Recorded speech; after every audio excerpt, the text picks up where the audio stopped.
Welcome, Cambo News, AI. ចែកគ្នាដឹងពេលយករថយន្តជាតិត្រូវកាន់ឯកសារប៉ុន្មានមុខនេះបើមិនចង់រត់ទៅរត់មកខាត់ពេល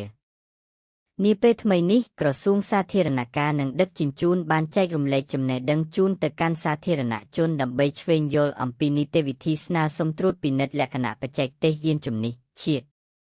ក្នុងនោះដើម្បីស្នើសុំត្រួតពិនិត្យលក្ខណៈបច្ចេកទេសយានជំនិះជាតិគឺតម្រូវមានឯកសារភ្ជាប់ដូចជា1ចំពោះរថយន្តដែលមិនទាន់ចុះបញ្ជីសុំផ្លាកលេខត្រូវមានឯកសារដូចជាអត្តសញ្ញាណប័ណ្ណសញ្ជាតិខ្មែរឬលិខិតឆ្លងដែនឬសៀវភៅគ្រួសារឬបណ្ណបត្រតង់បង្កាន់ដៃពន្ធនាំចូលអាចថតចម្លងបង្កាន់ដៃបង់ប្រាក់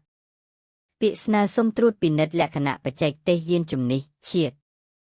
2ចំពោះយានយន្តធ្លាប់ចុះបញ្ជីរួចត្រូវមានឯកសារបណ្ណសម្គាល់យានយន្តថតចម្លងពាក្យស្នើសុំត្រួតពិនិត្យលក្ខណៈបច្ចេកទេសយានយន្តវិញ្ញាបនបត្រត្រួតពិនិត្យលក្ខណៈបច្ចេកទេសយានជំនិះជាតិបង្កាន់ដៃបង់ប្រាក់ចំពោះតម្លៃសេវាត្រួតពិនិត្យលក្ខណៈបច្ចេកទេសយានជំនិះជាតិទូទៅមានទោះជាយានយន្តសណ្ដោងរ៉ឺម៉កឬត្រីចក្រយានយន្តតម្លៃ 7,000 រៀលសម្រាប់រថយន្តតាមប្រភេទតម្លៃចាប់ពី 35,000 រៀលរហូតដល់ 55,000 រៀល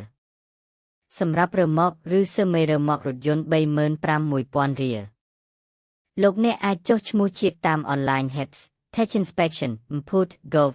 សម្រាប់ព័ត៌មានលម្អិតបន្ថែមអាចទាក់ទងលេខប្រឹក្សាយោបល់ក្នុងម៉ោងធ្វើការដោយឥតគិតថ្លៃ 1275